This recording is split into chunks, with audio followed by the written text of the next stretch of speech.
Hello hi my friends. லாஸ்ட்டாக ஹீரோயினோட அம்மா கண் முழிச்சிருப்பாங்க. யூராவை பற்றி எல்லாமே சொல்லியிருப்பாங்க. இந்த விஷயம் யூராவுக்கு தெரிய வந்து அவங்க அம்மாவை எப்படியோ ஒரு வழியாக கடத்திட்டு வந்துருதா. ஸோ இப்போ வர வழியில் ஒரு இடத்துல ஸ்டாப் பண்ணுறாங்க. 2 பேருக்குள்ளேயும் சண்டை வருது. அவங்க அம்மா மறுபடியும் நம்மளை ஏதாவது பண்ணிடுவாளோன்னு சொல்லிட்டு அங்கேருந்து தப்பிச்சு போகிறாங்க. ஆனால் லாஸ்ட் டைம் எப்படி நடந்துச்சோ அதே மாதிரி கடற்கரை பக்கத்தில் இருக்கிற ஒரு பாறையோட விளிம்பில் போய் நிற்காங்க. ஸோ இவளும் அவங்க அம்மாவை கொண்டுடலான்னு நினப்பில் தான் பக்கத்தில் மெதுவாக நடந்து வரா. அவங்க அம்மாவும் அவங்கள விடணும்னு சொல்லி கேட்காம என்னோட பொண்ணு விட்டுட்டு போயிரு, நீ செஞ்ச தப்பெல்லாம் சொல்லி மன்னிப்பு கேளு, அதுதான் நல்லதுன்னு சொல்லி கெஞ்சுறாங்க. ஆனால் அவள் அதை கேட்குற மாதிரி இல்லை.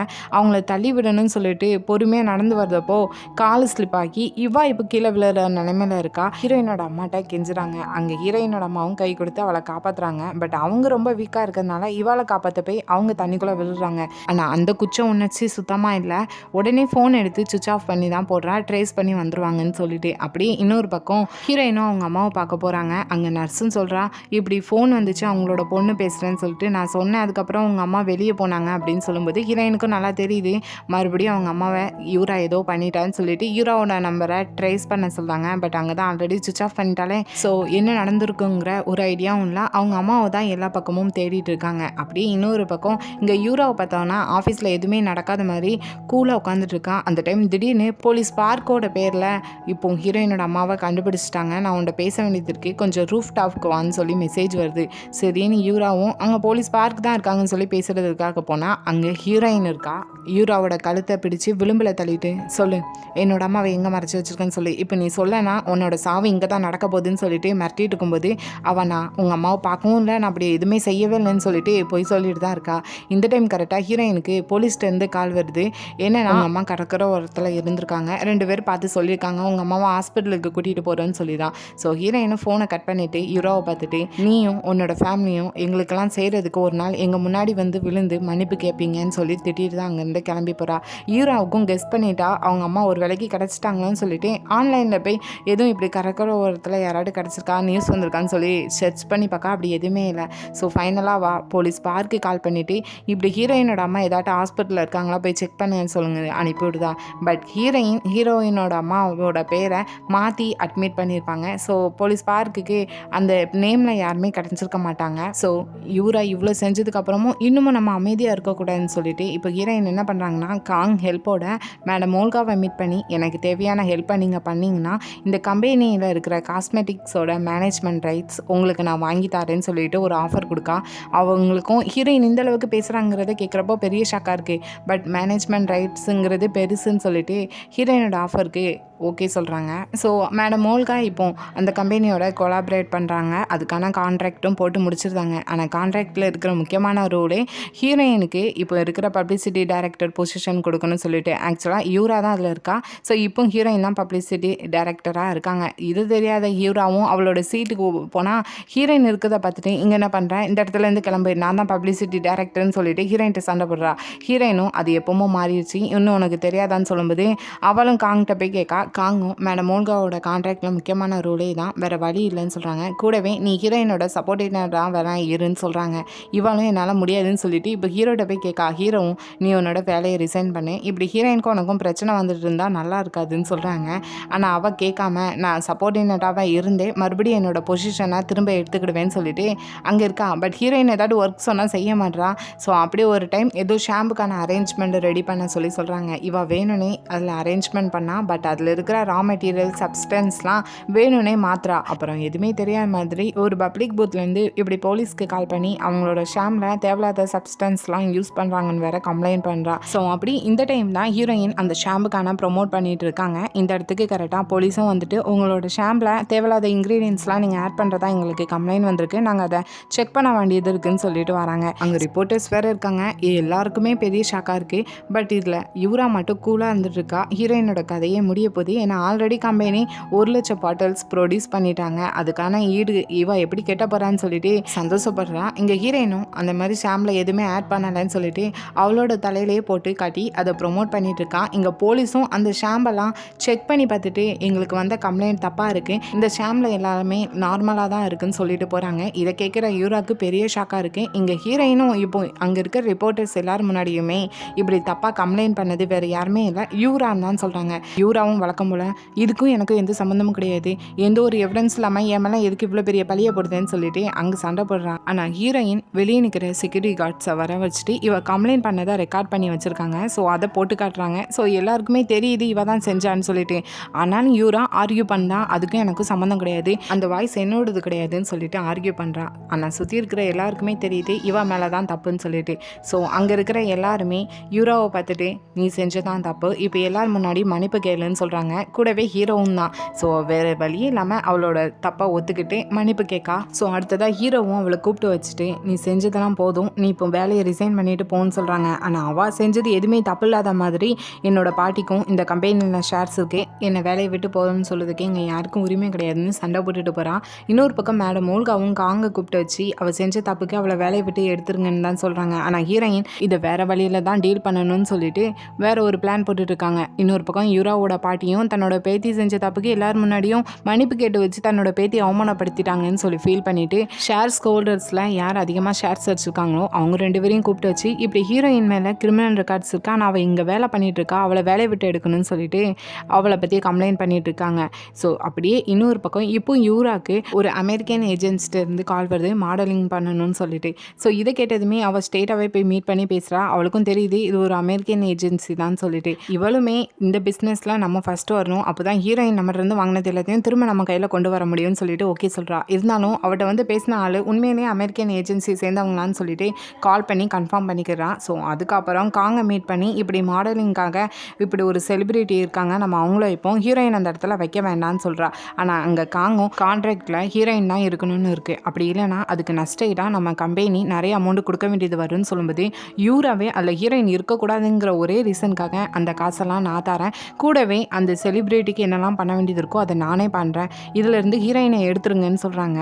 இதுக்கு காங்கும் யூரா இவ்வளோ அழுத்தமாக சொல்கிறதுனால சரின்னு சொல்கிறான். பட் இது எல்லாமே ஹீரோயினோட ட்ராப்புங்கிறது யூராக்கு தெரியாது. ஸோ அடுத்ததாக ஹீரோயினை மீட் பண்ணி இனி நீ இந்த கம்பெனியோட மாடலிங் கிடையாது, அதுக்கான செலிபிரிட்டியை நாங்கள் வேறு அச்சாச்சின்னு சொல்லும்போது அப்போது கான்ட்ராக்ட் படி நீங்கள் எனக்கு 5 மடங்கு அதிகமாக நஷ்ட ஈடு தர வேண்டியது இருக்குன்னு ஹீரோயின்னு சொல்லும்போது அவளுமே அவள்கிட்ட இருக்கிற ஷேர்ஸை விற்றி அந்த காசை ஹீரோயின்கிட்ட கொடுத்துருதா. கூடவே இப்போ வரப்போகிற மாடலிங்க்கு கொடுக்க வேண்டிய காசுக்கு அவளோட லேண்டை விற்கணும்னு பார்க்கா. ஸோ அதை பற்றி ஏஜென்சிட்ட பேசும்போது உடனே விற்கணும்னா 30% அவங்க கம்மியாக விற்று தான் வாங்குவாங்கன்னு சொல்லும்போது சரின்னு சொல்லிடுதா. ஸோ அந்த லேண்டை யார் வாங்குறான்னு பார்த்தா கிம் தான். ஆல்ரெடி யூரா விற்ற அந்த ஷேர்ஸை மேடம் ஓல்கா வாங்கியிருப்பாங்க, பட் வேறு வேறு நேமில் வாங்கி வச்சுருப்பாங்க. ஸோ அடுத்ததாக வச்சிருந்த காசை வச்சு அந்த மாடலிங் ஏஜென்சிட்ட கான்ட்ராக்டும் போட்டு முடிச்சிருதா. ஸோ அப்படியே அதுக்கான மீட்டிங்கான நாளும் வருது. பட் மாடலிங் பண்ணுறவங்க ரொம்ப நேரம் ஆகியும் அந்த இடத்துக்கு வரவே இல்லை. ஸோ என்னன்னு இவட்ட வந்து பேசின அந்த ஆளுக்கு கால் பண்ணி பார்த்தா கால் ரீச் ஆகலை. ஸோ ரொம்ப நேரம் யோசினதுக்கப்புறம் தான் மேடம்க்கு புரியுது நம்மளை ஏதோ ஏமாற்றிட்டாங்கன்னு சொல்லிட்டு. ஸோ வெளியே ரிப்போர்ட்டர்ஸ் எல்லோரும் வெயிட் பண்ணிட்டு இருக்காங்க என்ன செய்யறதுன்னு சொல்லிட்டு ரொம்ப பயந்துட்டு இருக்கா. பட் ஹீரோயினாக அதை ஹேண்டில் பண்ணிக்கிறாங்க. இவளும் ரூஃப் டாப்பில் வந்து நின்றுக்கிட்டு இவட் இருந்த லேண்டு ஷேர்ஸ்ன்னு சொல்லிட்டு எல்லாத்தையும் வித்துட்டோம், இப்போ நம்மளை ஏமாற்றிட்டாங்கன்னு சொல்லிட்டு ரொம்ப ஃபீல் பண்ணிட்டு இருக்கா. ஸோ அதுக்கப்புறம் தான் இங்கே போலீஸில் வந்து கம்ப்ளைண்ட் பண்ணுறா. பட் போலீஸ் என்னென்னா அவங்களாம் இதை அட்வான்ஸாக பிளான் பண்ணி செஞ்சுருந்தாங்கன்னா அவங்கள ட்ராக் பண்ணுறது ரொம்பவே கஷ்டம்னு சொல்கிறாங்க. ஸோ இவளுக்கும் ஏமாத்தினதான் போனது இனிமேல் திரும்ப வராதுன்னு சொல்லிட்டு ஒரு ஏக்கத்துலேயே ஆஃபீஸ்க்கு வந்தால் அங்கே ஹீரோயினை பார்த்தோன்னே அவளுக்கு கொஞ்சம் டவுட் வருது, ஒருவேளைக்கு இது எல்லாமே ஹீரோயினோட ட்ராப்பாக இருக்குமோன்னு சொல்லிட்டு. ஆனால் ஹீரோயினும் அவளை கொஞ்சம் பாவமாக பார்க்குற மாதிரி சட்டிலாக ஒரு ஸ்மைல் பண்ண இவளும் கோவத்தோடு அவள் கழுத்தை பிடிச்சிக்கிட்டு நீ தானே எனக்கு இப்படி நடந்ததுக்கு நீ தானே காரணம், என்னை ஏமாத்தினது நீ தானேன்னு சொல்லி சண்டை போடுறா. பட் அவள் கையில் தான் எந்த ஆதாரமும் கிடையாது. ஸோ ஹீரோயினா அவளை பார்த்து சிரிக்க மட்டும் தான் செய்கிறாங்க. ஆனால் மாடலிங் பேரில் யூராவை ஏமாற்றி $3 பில்லியன் வாங்கியிருப்பாங்க. அதை ஹீரோயின் சைல்டு சென்டருக்கு டொனேட் பண்ண சொல்கிறாங்க, குழந்தைய இழந்துட்டு குழந்தைய தேடுறவங்களுக்கு உதவியாக இருக்கட்டும்னு சொல்லிட்டு. ஸோ அடுத்ததாக திடீர்னு ஒரு நாள் இங்கே யூராவோட ஃபோனுக்கு ஒரு அன்னோன் நம்பர்லேருந்து மெசேஜ் வந்து இப்படி ஹீரோயினோட அம்மாவை தண்ணிக்குள்ளே தள்ளி விட்டது நீ தான் எனக்கு தெரியும், ஸோ அதுக்கான பேமெண்ட்டுன்னு எனக்கு தரணும், இல்லைனா இதை கொண்டு போய் நான் வெளியே சொல்லிடுவேன்னு சொல்லிட்டு.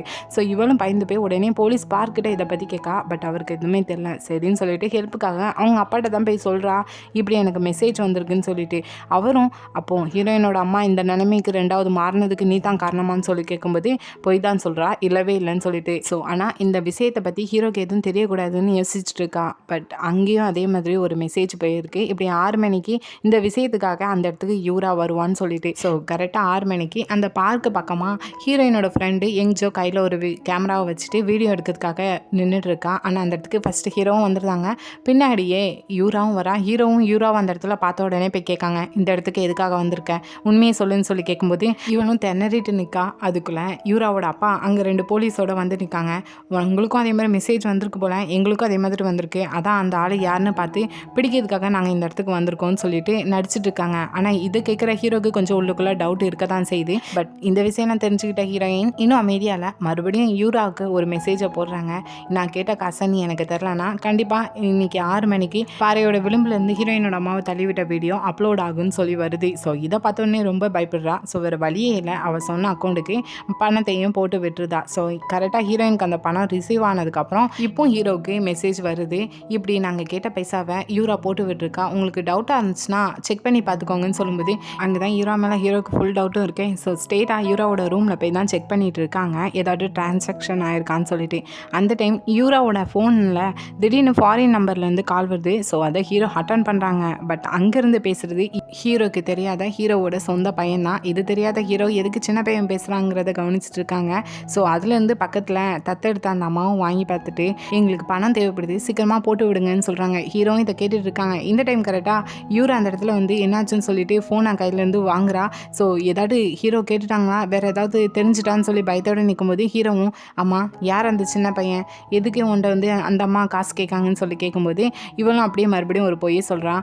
இல்லை நான் அந்த பையனை ரீசெண்டாக ஒரு டைம் பார்த்தேன். ஸோ அவங்க ஃபேமிலி ரொம்பவே புவரான ஃபேமிலி. ஸோ அதனால தான் என்னால் முடிஞ்ச ஹெல்ப்பாக அவங்களுக்கு காசு மூலமாக செஞ்சுட்ருக்கேன்னு சொல்கிறாங்க. ஹீரோவும் இதை நம்புகிறாங்க.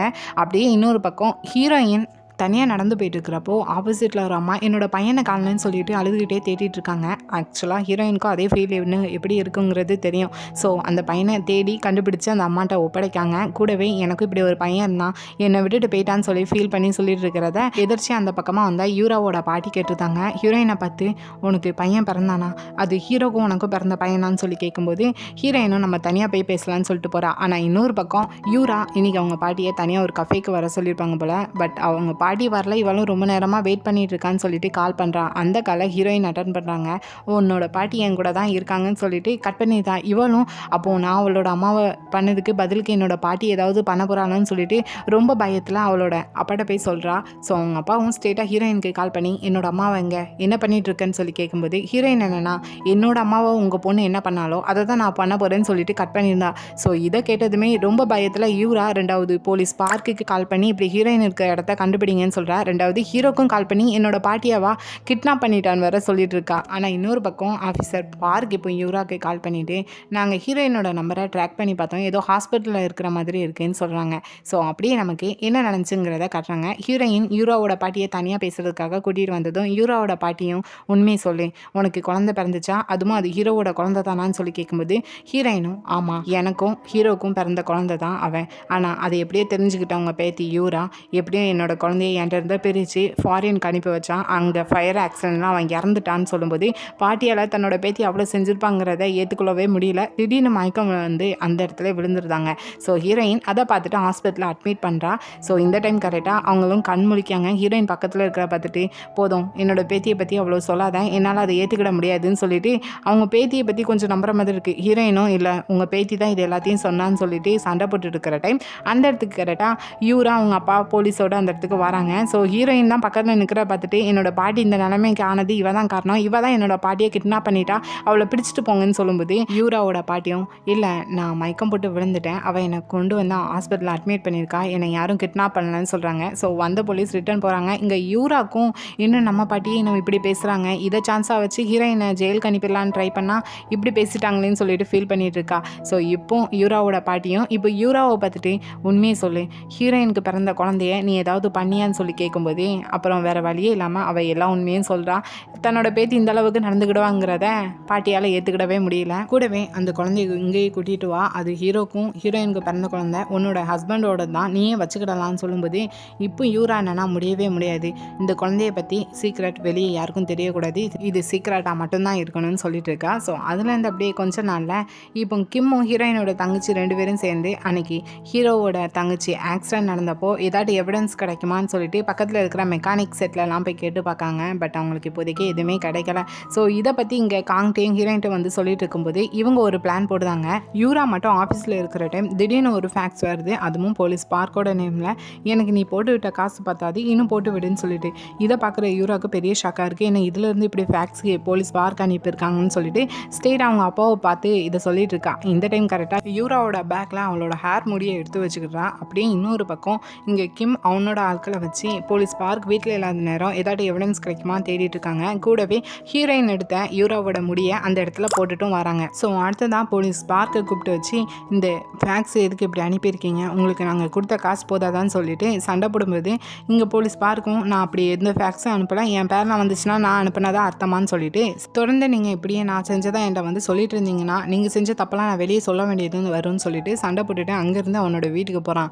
அவங்க வீட்டில் எல்லா திங்ஸும் கலைஞ்சிருக்கு. கூடவே ஒரு டேபிள் மேலே ஒரு லாங்காக ஒரு ஹேரை பார்க்குறப்போ கண்டிப்பாக இது யூராவோட வேலை தான் சொல்லிட்டு போலீஸ் பார்க் திங்க் பண்ணுறாங்க. யூரா மேலே கொஞ்சம் கோவமும் வருது. ஸோ அப்படியே நைட் டைம் போல் இப்போ மேடம் மூல்காவை அவனோட வீட்டுக்கு டின்னருக்கு கூட்டிகிட்டு போகிறான். கூட ஹீரோயின் தான் வரா. பட் அங்கே வந்ததுமே அந்த இடத்தெல்லாம் ஆல்ரெடி மேடம் மூல்காவுக்கு பார்த்த மாதிரியே இருக்குது. கூடவே ஒரு 2 பசங்க இருக்கிற மாதிரி இவங்களுக்கு தோணுது. அந்த டைம் கரெக்டாக ஹீரோ தான் வந்து என்னாச்சு மேடம் ஏதாட்டு பிரச்சனையான்னு சொல்லிட்டு கேரிங்காக பார்த்துக்கிறான். ஸோ மேபி ஒரு சிலவங்க கெஸ் பண்ணியிருப்பீங்க மேடம் மூல்காவோட பசங்க தான் ஹீரோவும் ஹீரோவோட தங்கச்சியும். அது இன்னும் மேடம் மூல்காவுக்கும் தெரியாது, ஹீரோக்கும் தெரியாது. எனக்கு ஹீரோவும் அவங்க அம்மாவும் மறந்துருப்பாங்க.